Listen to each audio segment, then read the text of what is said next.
रमाकांत गौर साहब, ये जो इतना वक्त लग रहा है, एक लेमैन के दिमाग में यही सवाल है कि क्या ये सामान्य है इतना वक्त लगना? क्योंकि पूरे सबूत के तौर पर कुछ आता है तो आता है व्हाट्सएप चैट। देखिए, पहला प्रश्न यदि आपका है कि क्या इतना समय लगता है और ये सामान्य घटना है, मैं ये कहूंगा कि ये बहुत सामान्य बात है। कई बार बेल एप्लीकेशन की सुनवाई में सेशंस कोर्ट में 15 से 30 दिन बहुत अमूमन बात है एक आम बेल एप्लीकेशन में। हालांकि कुछ छोटे केस होते हैं जहां तुरंत भी फैसले होते हैं, बट जहां इंपॉर्टेंट मैटर्स होते हैं वहां तो बहुत बड़ी बात नहीं है, इतने बड़े आर्गुमेंट्स चलते ही है और बहुत सामान्य बात है। दूसरी बात आपने पूछी मुझसे कि व्हाट्सएप चैट का क्या इस समय रिलेवेंस है। देखिए, खाली व्हाट्सएप चैट की नहीं है, यहां अगर आप देखेंगे तो एक्यूज का स्टेटमेंट भी है, जो वॉलंटरी स्टेटमेंट कहा एनडीपीएस एक्ट में रजिस्टर किया गया, जो अपने आप में एक एडमिसिबल एविडेंस होता है। हालांकि उस स्टेटमेंट को रिट्रैक्ट भी किया गया है जो एक्यूज्ड के। मैं थोड़ा सा आपको रोक रहा हूं रमाकांत जी, एक और रिएक्शन आ रहा है, एक बार सुन लेते हैं। रमाकांत जी, आप अपनी बात पूरी कीजिए। माफी के साथ आपको रोक रहा था मैं उस वक्त, आप अपनी बात पूरी कीजिए। देखिए, एक प्रश्न ये उठा कि डॉक्टर फासन शिवानी जी ने भी बताया कि अमित देसाई का आर्गुमेंट ये था कि पंचनामा जो व्हाट्सएप चैट है वो एडमिसिबल नहीं है। ऐसा है नहीं, कानून बहुत क्लियर है इस विषय में कि अगर पंचनामा जो होता है, panchnama is a statement of panch witnesses. तो पंचों के सामने अगर कोई चीज सीज की गई है under section 100 of the code of procedure, वो पंचनामा मान्य है। अब उसकी रेलेवेंस क्या है, क्या उसकी एविडेंशियरी वैल्यू है, वो प्राइमा फेसाई इस समय नहीं देखते। इस समय आप ये कहें कि हम उस पंचनामे को पूरा डाइसेक्शन करके उसकी एविडेंशियरी वैल्यू निकाल के और सारा फैसला भी हो जाएगा, ऐसा नहीं है। क्योंकि उस हर व्हाट्सएप चैट क्या कॉर्पोरेट करते हुए एविडेंस मिलेंगे नहीं मिलेंगे, वो चार्जशीट में आएगा।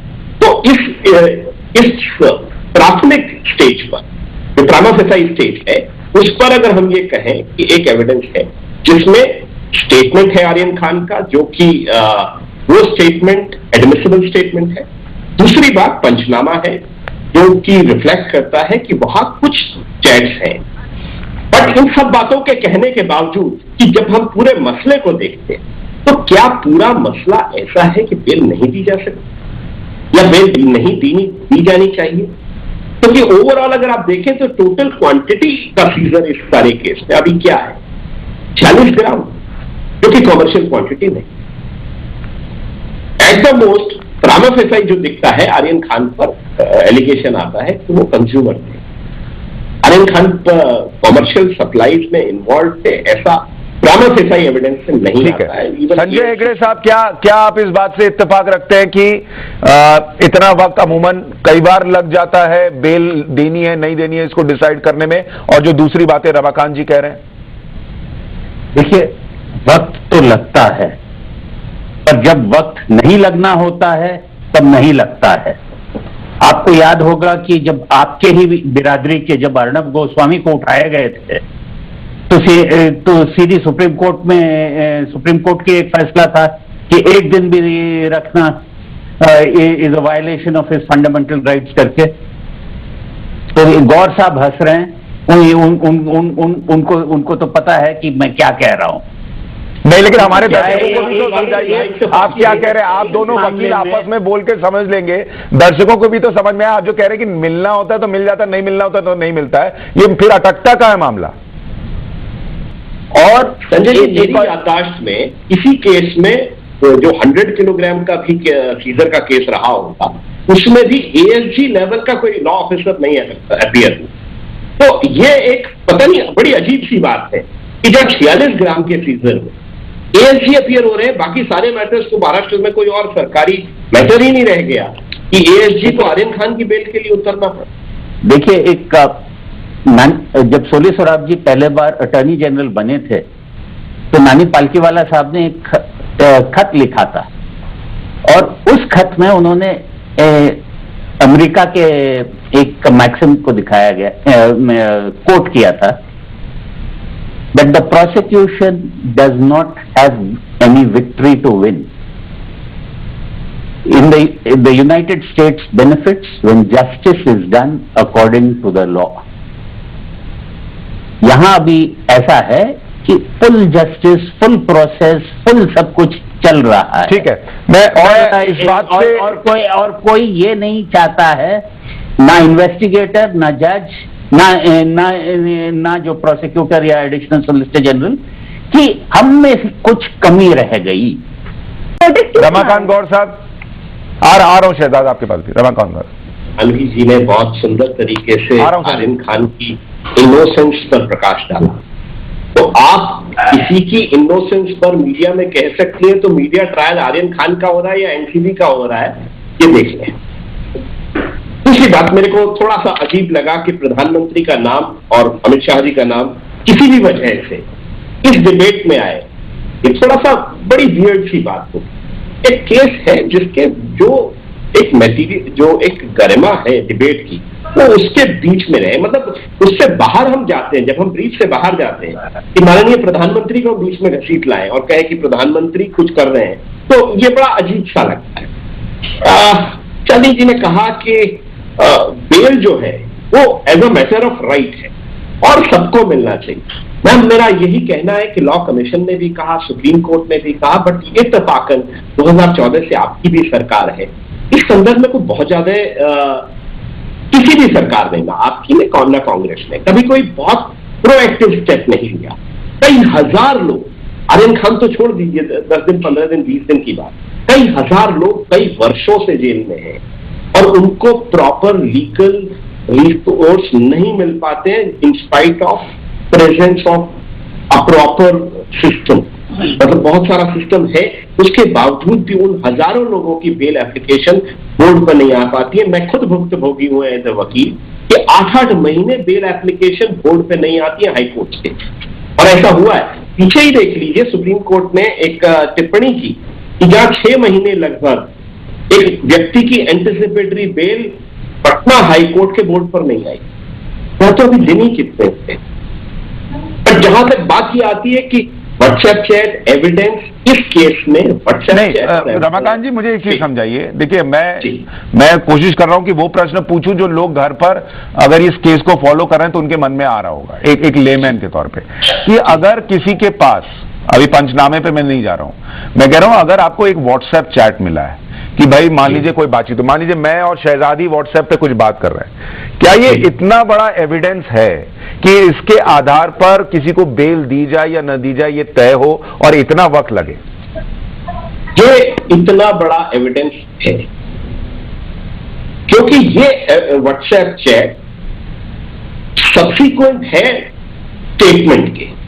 पहले आर्यन खान का स्टेटमेंट हुआ जो कन्फेशनल स्टेटमेंट, अब उसको रिट्रैक्ट कर दिया गया। उसको कॉर्पोरेट करने के लिए ट्रायल में तमाम सबूत पेश किए जाएंगे, वो एक बहुत बाकी अवस्था है।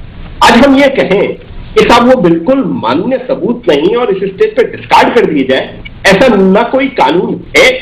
और बहुत ज्यादा कहें तो हम पंचनामा में कोई ना कोई प्रॉब्लम हो सकती है जिसको हम ये कह सकते हैं कि टेक्निकल इशू है। नहीं, लेकिन बट आप कहें कि रमाकांत जी इसमें एक प्रश्न फिर ये भी है, आ रहा हूं संजय जी आपके पास भी आ रहा हूं। रमाकांत जी एक प्रश्न ये भी है ना कि मान लीजिए अगर ये केस में है भी और जो कहा जा रहा है, अभी मैं ये कह रहा हूं कि जो कहा जा रहा है, एनसीबी कह रही है कि भाई कोई इंटरनेशनल संबंध भी आ सकता, दिख रहा है या एक लिंक हो सकता है। मैं ये सिर्फ इतना पूछ रहा हूं कि आर्यन खान ना हो, कोई और नाम रख लीजिए, एबीसी, अगर वो लड़का 26 साल का अगर बाहर आ जाए बेल पे, तो क्या वो जांच को प्रभावित कर सकता है?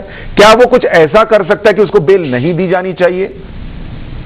अगर वो शाहरुख खान का लड़का है तो प्रभावित कर सकता है। तो फिर तो शाहरुख खान बाहर से भी कर सकते हैं, लड़का क्या करेगा? मैं बात को कंप्लीट कर, जब आपने पूछा बेल मिलनी चाहिए क्या इस संदर्भ में, हाँ मिलनी चाहिए क्योंकि कॉमर्शियल क्वांटिटी नहीं है।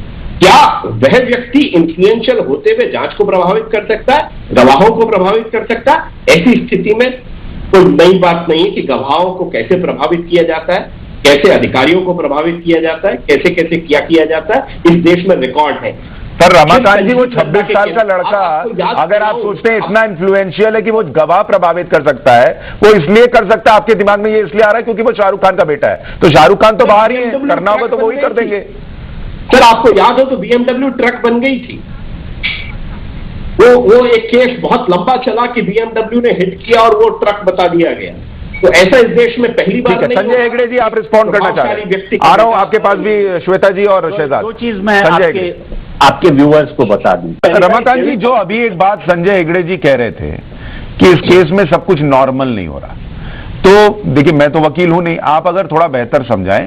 जो वो कह रहे थे कि बेल, मतलब मेरी समझ ये है कि बेल अभी जज साहब को देनी है और वो सबका पक्ष सुन रहे हैं, तो क्या ये संभव है कि कोई एनसीबी जो है वो अपने मन में तय करे कि इसको बेल नहीं होने देना है और वो बेल टलवाती जाए, या अगर जज साहब को लग रहा है तो वो दे देंगे? देखिए, जब प्रश्न ये उठता है क्या ये नॉर्मल केस है, तो एक बहुत लिमिटेड एस्पेक्ट तक मैं ये कहूंगा कि नॉर्मल केस है, क्योंकि कोई भी एडिशनल सॉलिसिटर जनरल लेवल का लॉ ऑफिसर इतनी छोटी रिकवरी के केस में नहीं है, वो भी मैजिस्ट्रेट की कोर्ट में या सेशंस कोर्ट में, तो ये नॉर्मल केस नहीं। बट हो सकता है, देखिए यहां हम इन्वेस्टिगेटिंग एजेंसी की जांच या विश्वसनीयता पर इतनी शुरू में कोई प्रश्न नहीं उठा सकते, मैं उठाना भी नहीं। हो सकता है कि इसमें कोई इंटरनेशनल एस्पेक्ट हो सकता है वो लाना चाह रहे हो, जो वो स्टेज नहीं होती है जब एनसीबी या कोई भी इन्वेस्टिगेटिंग एजेंसी अपने कार्ड्स खोले, इवन कोर्ट में भी रखे, जज को फील्ड एनवेलॉप्स में, और ऐसा कोई सेशंस कोर्ट या सुप्रीम से लेके सुप्रीम कोर्ट तक होता आया है कि फील्ड एनवेलप में एनसीबी अपने सबूत दिखाती है, कहती है इसमें सबूत है, हम इसको पब्लिक नहीं कर सकते, हम इसे एक्यूज या उसके लॉयर्स को भी नहीं दिखा सकते, ऐसा भी होता है। तो आज बहुत इनिशियल स्टेज है। ठीक है श्वेता चांदनी जी, लेकिन एक सवाल लोगों के मन में ये भी है, जैसा अभी मैं मानवी जी से पूछ रहा था कि क्या फिल्म इंडस्ट्री में ये होता है नहीं होता है, और उन्होंने माना कि उन्होंने नहीं देखा लेकिन सुना है कि होता है। हम लोग भी सुनते हैं, जानते हैं कि भाई ऐसी बातें आती रहती हैं कि फिल्म इंडस्ट्री में बहुत अनकॉमन नहीं है ड्रग्स लेना। तो लोग ये भी पूछ रहे हैं कि भाई शाहरुख खान का बेटा ही पकड़ाया और कोई नहीं पकड़ाया, इतनी अगर पूरी इंडस्ट्री में चल रहा है और कितने लोग पकड़े गए? देखिए आपके प्रश्न के पकड़ा गया वो चोर, जो नहीं पकड़ा गया वो सही आदमी। क्या ऐसा नहीं देने के उत्तर से मैम, अगर आपकी अनुमति हो तो मैं 30 सेकेंड और ले लूं, उसके बाद आप जी रमाकांत देखिए, क्या ऐसा नहीं है कि आप जैसे नोएडा से प्रसारण कर रहे हैं और माननीय अभिनेत्री बॉम्बे में है, तो क्या ऐसा नहीं है कि दिल्ली, मुंबई और या नोएडा के कोने कोने में ड्रग्स माफिया नहीं है? ड्रग हर जगह अवेलेबल है और ड्रग के केसेस हर जगह बन भी रहे हैं। ऐसा भी नहीं है कि पुलिस एक जगह बैठी है और ड्रग के केसेस नहीं बन। अगर ऐसा नहीं होता तो 3000 किलो जो ड्रग की रिकवरी है मुंद्रा पोर्ट पर, वो नहीं होती। तो एनसीबी अभी अपनी जगह सक्रिय है, पुलिस भी सक्रिय है, केसेस बन रहे हैं क्योंकि ये आर्यन खान है, और आर्यन खान ने, क्योंकि शाहरुख खान के पुत्र हैं, और जब मीडिया हाईलाइट उन्हें पॉजिटिव चाहिए होता है तो नेगेटिव कौन लेगा? श्वेता जी, मैं आपके पास आ रहा हूं, बस एक सवाल रमाकांत जी ने जो कहा उससे मन में आ गया। रमाकांत जी ने कहा कि जो पकड़ा गया वो चोर और जो नहीं पकड़ा गया वो ठीक है, ईमानदार है। लेकिन अगर आप सर ऐसे तालाब में या ऐसे बर्तन में हाथ डाल रहे हैं जिसमें मछलियां ही मछलियां हैं और पकड़कर चुनकर एक ही मछली बाहर आ रही है और कोई बाकी हाथ आपका फिसल जा रहा है, तो थोड़ा सा लोग पूछेंगे। नहीं सर, ऐसा नहीं है, ऐसा नहीं है। अगर इसी केस को देखेंगे तो 8 लोग तो इसी केस में हैं और तार दिन ब दिन जुड़ते हैं। हम आज की तारीख में इन्वेस्टिगेटिव, हम एनसीबी के किसी ऑफिसर पर या एनसीबी को एज अ होल सिस्टम पर हम अगर उंगलियां उठाएंगे तो सिस्टम की विश्वसनीयता। नहीं सर, इसमें कोई उंगली नहीं उठा रहा सर। देखिए ये कुछ प्रश्न है, पूछेंगे, आप जवाब देंगे तभी क्लैरिटी आती है। नहीं तो सोशल मीडिया पे 10,000 चीजें चलती है, लोग अपने हिसाब से परसेप्शन बनाते हैं। श्वेता जी, जैसे हमारी एक पैनलिस्ट अभिनेत्री ने, रमाकांत जी आपने 30 सेकंड माना था, आपने 1 मिनट ले लिया। देखिए मैं मैम, एक चीज ये बात आपकी करना चाहती हूँ दयानतदारी है कि आप खुद समझ ले रही हैं। श्वेता जी के बोलने की श्वेता जी की सुनवाई भी टल रही है। श्वेता जी अब आपका ही मौका है, आप बोलिए। तीन चीजें आ रहा हूं मानवी जी, आपके पास भी आ रहा हूं। पहली चीज आपको बोलना चाहूंगी, अभी संजय हेगड़े जी नहीं है इसीलिए आपको सुनना पड़ेगा। अगली बार जब संजय हेगड़े जी को आप अपने पैनल पे बुलाएं तो कृपया करके पूछ लीजिएगा कि वो शाहरुख खान के प्रवक्ता बनकर आए हैं, ऑपोजिशन के प्रवक्ता बन के आए हैं, कि किस चीज के प्रवक्ता बन के आए हैं। अब देखिए, इस पूरे मामले में एक प्रश्न बस इसी बात को लेकर उठ रहा है कि क्या बेल जो है उसमें इतना लंबा वक्त लगना चाहिए, नहीं लगना चाहिए?